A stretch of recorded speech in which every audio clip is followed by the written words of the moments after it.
Hey everyone, just a quick note here. After uploading Silent Puppeteers, I ran it through an AI that generated a podcast that dove into the story. And for me, it was really fascinating to hear how it interprets the themes, the hidden clues, and what might really be happening in the world of drones in regards to Silent Puppeteers. Now, this is just a unique sort of experimental addition to the channel and a new way of exploring the story's themes. Now, if you haven't seen Silent Puppeteers yet, I recommend you watch that before listening to the podcast so you have a richer experience. I've added a link in the description so you can check it out there. That's my suggestion for you. So, if this is something that you'd like to see more of, let me know what you think in the comments. And with that being said, I leave you with our AI hosts here on Nightfall Nexus. All right, so get ready, because we're going deep on this one. Oh, yeah, Into a world that's a little different, shall we say. definitely. We're talking drones, altered realities, and Okay, a journalist who may have stumbled onto something truly extraordinary. I'm intrigued.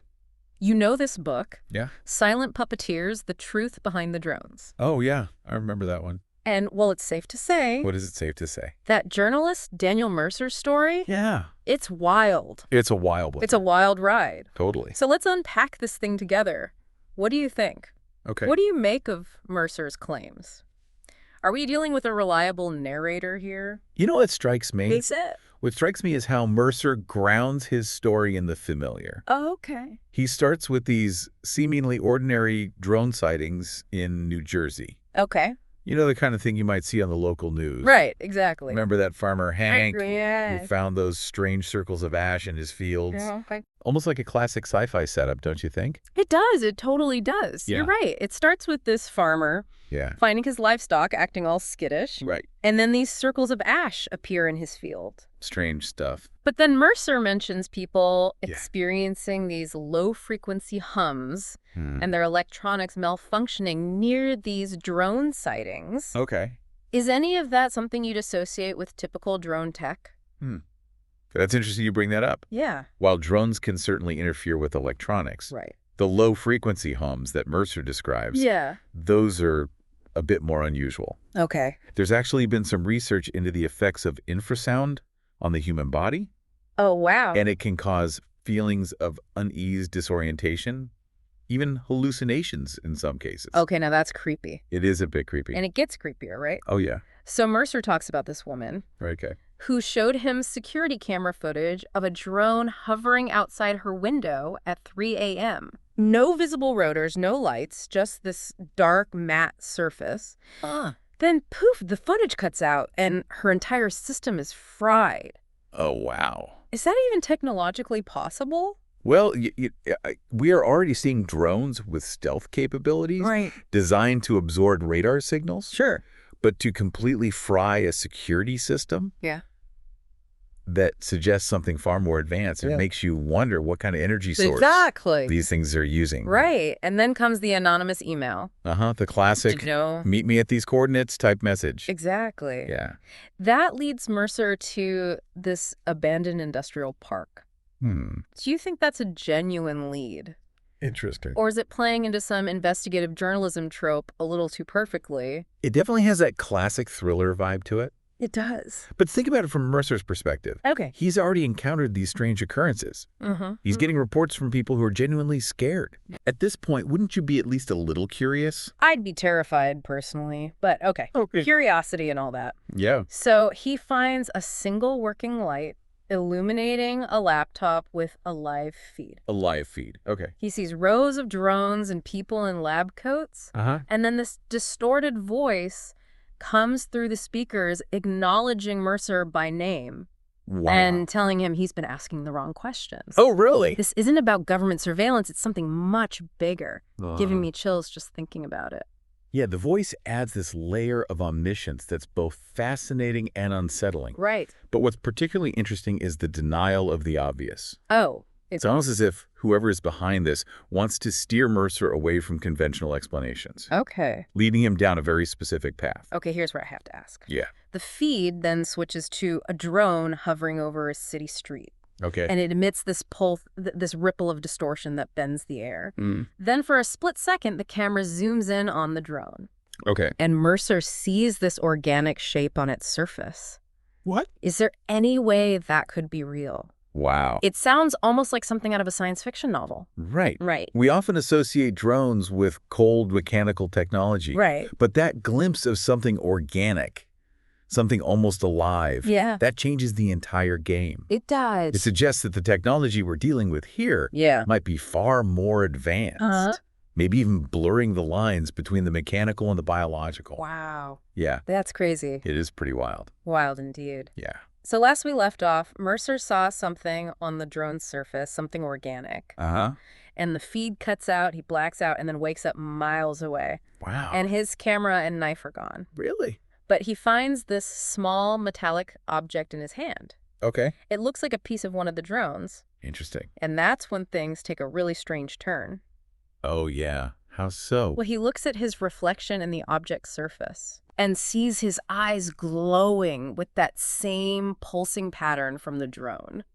That's creepy. Yeah, honestly, it's pretty unsettling. Yeah. It makes me think of those sci-fi movies where the protagonist gets infected with some alien technology or something. I can see that. But what's fascinating is that Mercer's transformation seems to have altered his perception of reality. Oh, really? He goes back to the abandoned building where he found the laptop, Okay. but no one else can see it. What? It's like it only exists for him. Hmm. Do you think there's any scientific basis for that kind of selective perception?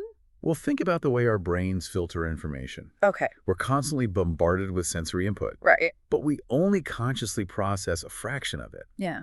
What if the drone component somehow amplified Mercer's ability to perceive things, Mm-hmm. things that are normally filtered out? Interesting. It's a bit of a stretch, but it's not entirely outside the realm of possibility. So it's like he suddenly tapped into this hidden layer of reality that was always there, but he just couldn't see it before. Exactly. Okay. And remember Hank, the farmer, from the beginning of the story. Yeah. Mercer goes back to his farm, and where others see empty fields, Mercer sees these massive underground structures pulsing with energy. Really? It's as if he's now able to see the infrastructure of this other reality. That's wild. I know, right? Yeah. It's almost like those stories about people claiming to see auras or energy fields. Yeah. It's easy to dismiss it as pseudoscience. Right. But what if there's some truth to it? What if our senses are just limited in what they can perceive? It's a question that philosophers and scientists have been grappling with for centuries. Yeah. Is there more to reality than what meets the eye? Right. Mercer seems to think so. He becomes convinced that the drones aren't weapons, Okay. but portals to another reality. Portals. A reality that's both ancient and incredibly advanced, existing just beyond our perception. Wow. He even starts seeing people disappearing. Walking into spaces that shouldn't exist. This is where things get really interesting. Yeah. If Mercer is right, Yeah. then reality is far more fluid and interconnected than we ever imagined. It's not just about seeing things differently. It's about understanding that there may be multiple realities coexisting with our own, Okay. each with its own set of rules and possibilities. He describes seeing people staring at empty air with glowing eyes, just like his own. It's like they're communicating with something that's invisible to everyone else. That's fascinating. Do you think there could be some kind of telepathic link between those who have been touched by the drones? That's a fascinating possibility. Yeah. There's been some research into the idea of quantum entanglement, Okay. where two particles can be linked across vast distances. Right. What if something similar is happening here on a macroscopic level? Yeah. What if the drone component somehow entangled Mercer with these other individuals, Oh. allowing them to share a common perception of reality? Mercer believes those who can see are being recruited for something, Okay. but he doesn't know what side he's on anymore. He doesn't know if it's a good thing or a bad thing. Oh, wow. It's like he's caught between two worlds, torn between his old life and this new reality that's been revealed to him. It's a classic hero's journey, isn't it? It is. He's been called to adventure-faced trials and tribulations, Uh-huh. and now he's at a crossroads. Right. He has to choose his path, but the stakes are incredibly high. Yeah. What do you think he'll do? Honestly, I have no idea, but I'm definitely hooked. I need to know what happens next. Okay, so we've got these drones that might be portals and people just disappearing into thin air. Yeah. Mercer's convinced he's seeing a whole hidden reality. I mean, Right. it's a lot to process. It is a lot. But I keep coming back to this question, like, what does it all mean for us? Right. What's the bigger picture here? Well, that's where Mercer's account. Yeah. It takes a turn from just fascinating to, like, truly unsettling. Okay. He ends his book with this warning.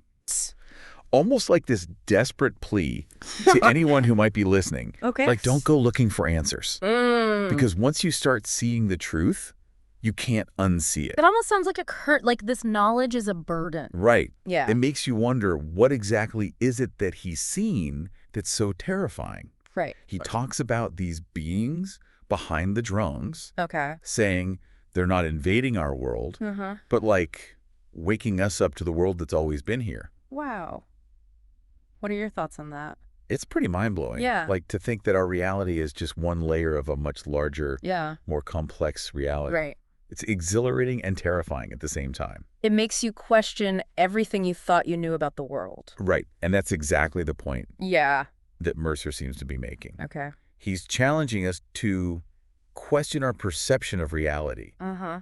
to consider the possibility that there might be these forces at work Yeah. beyond our understanding. It's like he's not giving us any easy answers, He's not. which is probably what makes his story so compelling. Exactly.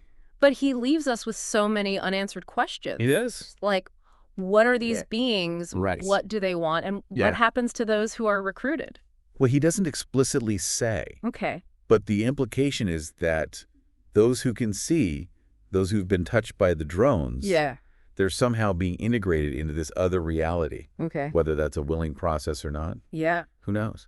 It sounds like he's almost warning us against curiosity.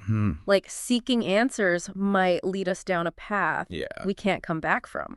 It's interesting you say that, because throughout his book, Yeah. Mercer is driven by curiosity. Uh-huh. He follows the leads, he takes the risks, Right. and ultimately it costs him his old life. Right. He's left in this in-between state, Yeah. able to see both realities, but not fully belonging to either. So it's like a cautionary tale in a way. It is. But there's also this sense of wonder in his story. Definitely. This sense of awe at the vastness of the unknown. I think that's what makes Silent Puppeteers Yeah. such a thought-provoking read. Right. It's a story about the dangers of seeking knowledge, Yeah. but it's also a story about the inherent human desire Right. to understand the world around us. So after going through all of this, Yeah. after diving deep into Mercer's account, Right. where does this leave us? That's a good question. What do you think is like the most important thing for listeners to take away from all of this? You know, I think Mercer's story is a reminder that reality Yeah. is a fragile and malleable thing. Okay. We construct our world through our perceptions, Uh-huh. and what we perceive can be influenced by forces beyond our control. It's almost like he's saying, don't be afraid to look beyond the veil, Yeah. but be prepared for what you might find. Exactly. I think that's a powerful message It is. to leave our listeners with. Be curious. Ask questions, but always be mindful of the consequences of seeking knowledge. Absolutely. You know, you shared a truly unique source with us. Oh, thanks. So thanks for joining us on this deep dive. It's been a pleasure. And to our listeners, if you're intrigued by Mercer's account, you might consider looking into some of the unexplained phenomena he mentions. Yeah. Who knows, maybe you'll start to see the world a little differently. You never know.